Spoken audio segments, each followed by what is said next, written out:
right, so this is Aesop again. This is the third video. We're page 22 of the book. The Kid on the Roof of the House and the Wolf. A kid who had wandered onto the roof of a house saw a wolf pass by, and he began to insult and jeer at it. The wolf replied, "Hey, you there! It's not you who mock me, but the place on which you are standing." This fable shows that often it is the place and the occasion which give one the daring to defy the powerful. All right, the next is called The Two Enemies. Two men who loathed each other were sailing in the same boat. One took up his position at the stern and the other at the prow. A storm blew up and the boat was on the point of sinking. The man at the stern asked the helmsman which part of the vessel would go down first. "The prow," he said. "Then," replied the man, "death will no longer be sad for me, if I can see my enemy die first." This fable shows that many people are not in the least disturbed at the harm that befalls them, provided they can see their enemies downfall first. Wow, that's a good one. The Sun and the Frogs. It was summer, and people were celebrating the wedding feast of the sun. All the animals were rejoicing at the event, and only the frogs were left to join in the gaiety. But a protesting frog called out, "Fools, how can you rejoice? The sun dries out all the marshland. If he takes a wife and has a child similar to himself, imagine how much more we would suffer." Plenty of empty-headed people are jubilant about things which they have no cause to celebrate. The Mule. A mule who had grown fat on barley began to get frisky, saying to himself, "My father is a fast-running horse, and I take after him in every way." But one day she was forced to run a race. At the end of the race, she looked glum and remembered that her father was really an ass. Okay, I'm going to try not to laugh at that one. This fable shows that even if circumstances put a man on show, he ought never to forget his origins, for life is full of uncertainty. Don't we all know that? All right, the old horse. An old horse had been sold to a miller to turn the millstone. When he was harnessed to the mill wheel, he groaned and exclaimed, "From the turn of the race course, I am reduced to such a turn as this." Don't be too proud of youthful strength, for many a man's old age is spent in hard work. The camel seen for the first time. When they first set eyes on a camel, men were afraid. Awed by its huge size, they ran away. But when in time they realized its gentleness, they plucked up enough courage to approach it. Then gradually, realizing that it had no temper, they went up to it and grew to hold it in such contempt, they put a bridle on it and gave it to the children to lead. The fable shows that habit can overcome the fear which awesome things inspire. Ooh, the walnut tree.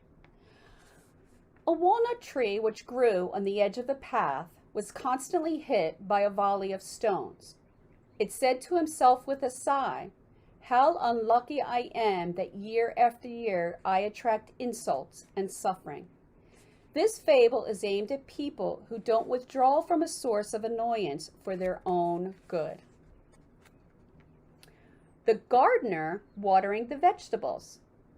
A man passed a gardener who was watering his vegetables, and he stopped to ask him why the wild vegetables were flourishing and vigorous while the cultivated ones were sickly and puny.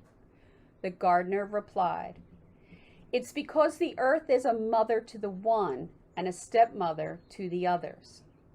Similarly, the children fed by a stepmother are not nourished like those who have their true mother.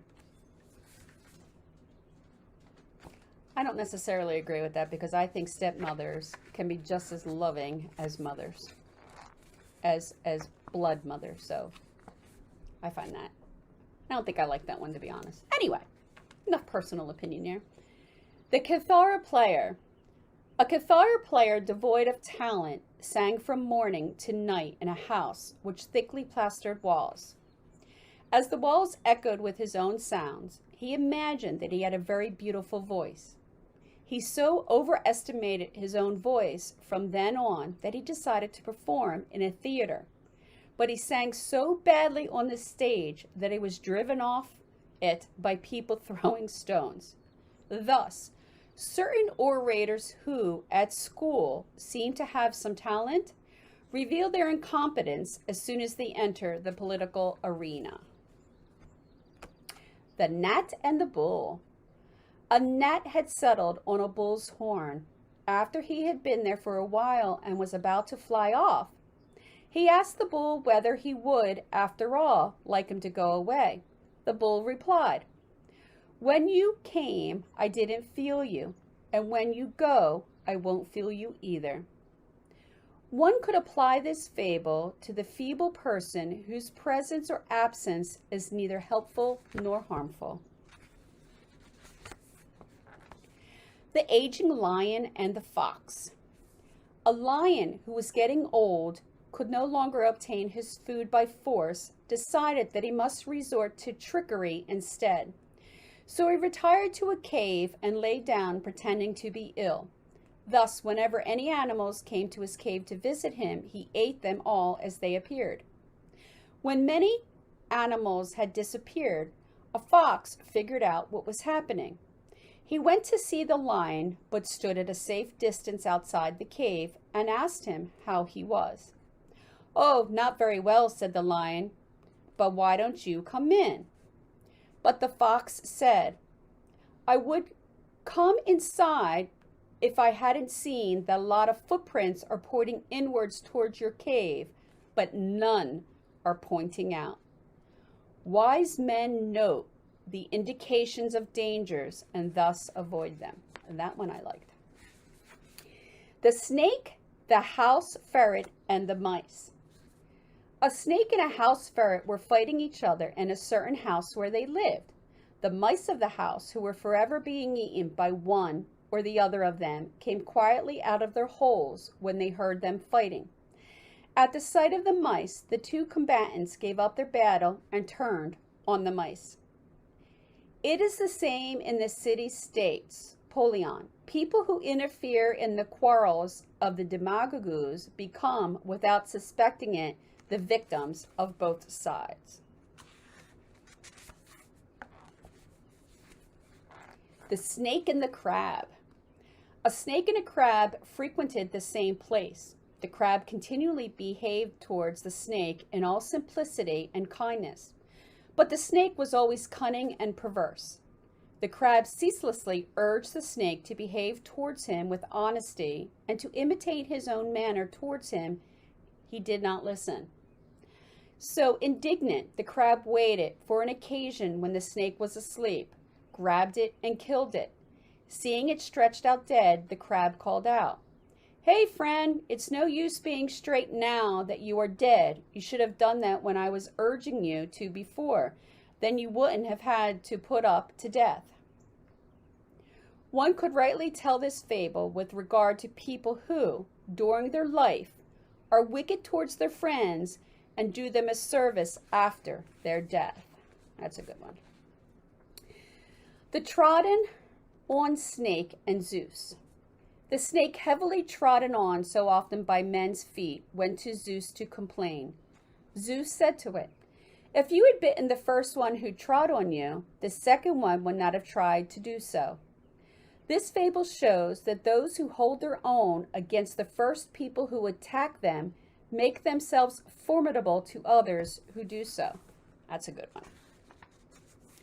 The Child Catching Locusts and the Scorpion. A child was catching locusts in front of the city wall. After having caught a certain number of them, he saw a scorpion. He took it for a locust and, cupping his hand, was about to put it in his palm when the scorpion, rearing his spike, said to the child, "Would that you had done that, for then you would have lost the locust that you you have already caught. This fable shows us that we should not behave in the same way towards good and wicked people. All right, the last one on this video, the child and the raven. A woman consulted the diviners about her infant son. They predicted that he would be killed by a raven, Corax.